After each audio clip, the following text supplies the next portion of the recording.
They went into the mountains to find adventure, but something far more sinister found them instead.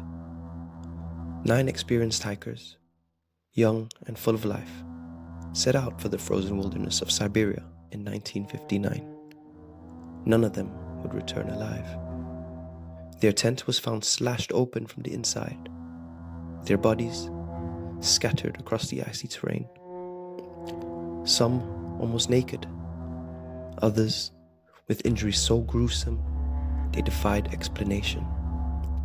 What caused these 9 people to abandon their camp in a panic and meet such horrifying ends?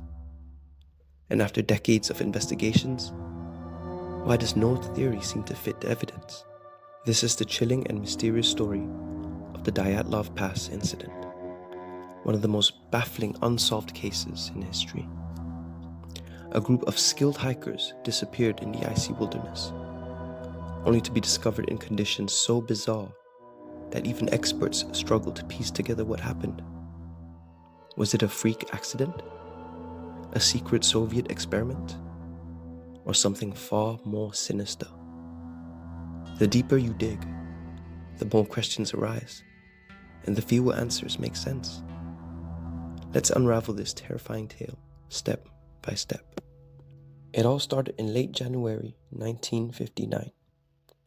Igor Dyatlov, a 23-year-old engineering student, led a group of 9 others on a hiking expedition to the Ural Mountains in Soviet Russia.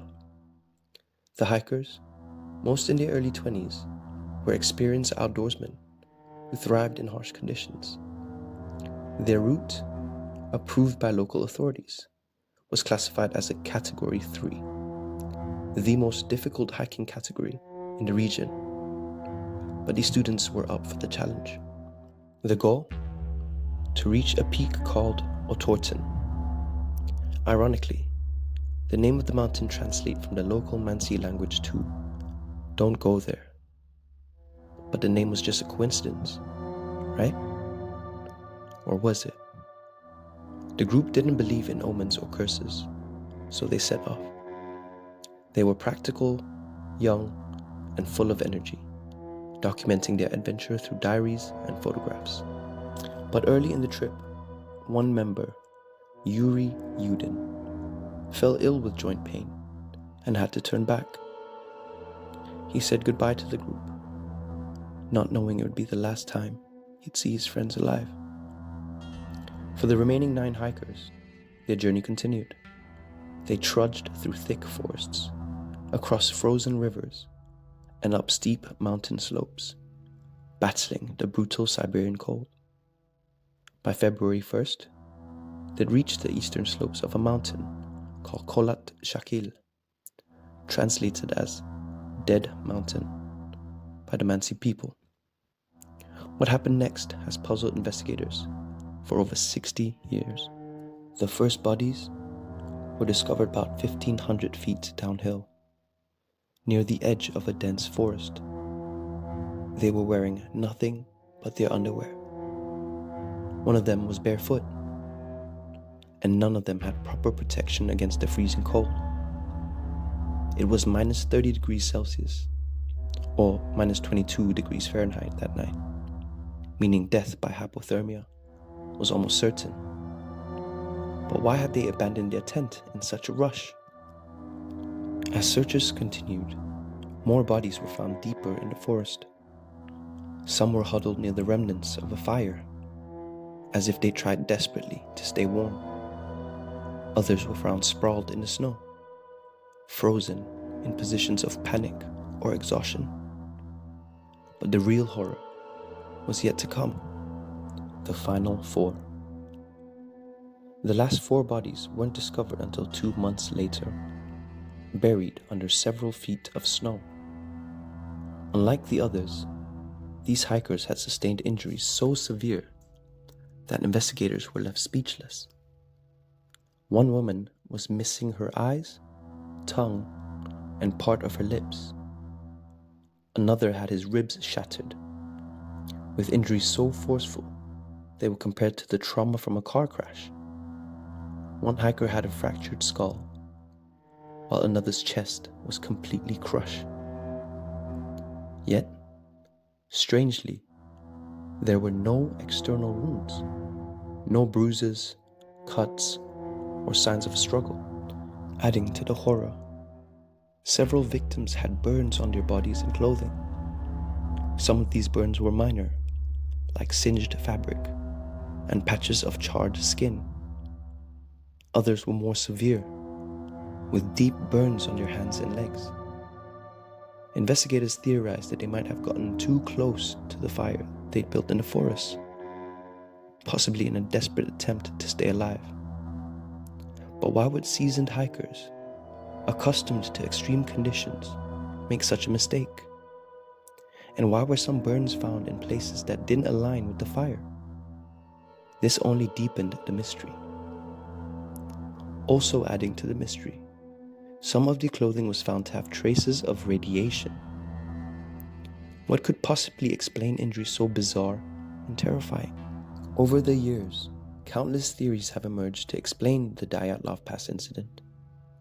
Each offers a piece of the puzzle, but none solve it entirely. The avalanche theory. The official Soviet explanation at the time was simple: an avalanche.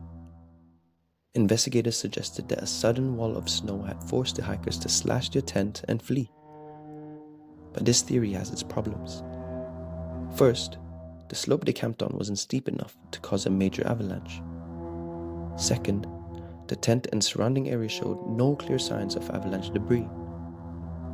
Third, an avalanche wouldn't explain the strange injuries, burns, or the missing body parts. Military involvement. Some believe the hikers stumbled into a secret Soviet military test. The area was known for strange activity, including reports of glowing orange orbs in the sky. Could the hikers have been caught in the blast of a weapon test? Perhaps a missile or experimental bomb. The radiation found on some of their clothing fuels this theory. Burns on their bodies and scorched clothing also point to the possibility of some kind of explosive device. However, critics argue that military involvement would have led to a cover-up, not a detailed investigation. Infrasound. Another theory involves infrasound, a phenomenon caused by high winds passing over certain landscapes. These low-frequency vibrations can cause feelings of dread, panic, and disorientation. It's possible that the hikers experienced this and fled the tent in a state of hysteria. But this doesn't explain their burns or injuries. Paranormal theories. For those with a taste for the supernatural, the Dyatlov Pass incident has all the makings of a horror story. Some suggest the hikers encountered a yeti or other cryptid. Others believe UFOs were involved, citing the mysterious lights in the sky. And then there are the chilling diary entries. One hiker wrote, "Now we know snowmen exist." Was it a joke or a cryptic warning? Here's where the case takes an even darker turn. In 2019, Russian authorities reopened the investigation and once again blamed an avalanche. But experts and enthusiasts remain skeptical. The truth is, no single theory accounts for all the evidence. Why would experienced hikers flee their tent into sub-zero temperatures?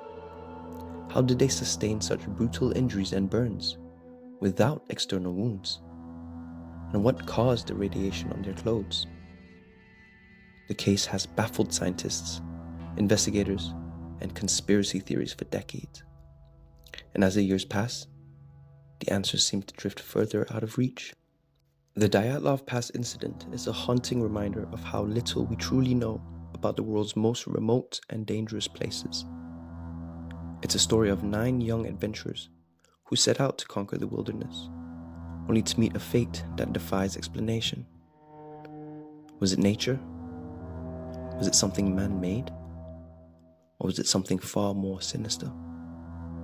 We may never know the truth, but one thing is certain: their story will continue to send shivers down the spine of anyone who dares to explore the mystery. If this story gave you chills, Check out our next video for another mystery that will keep you up at night.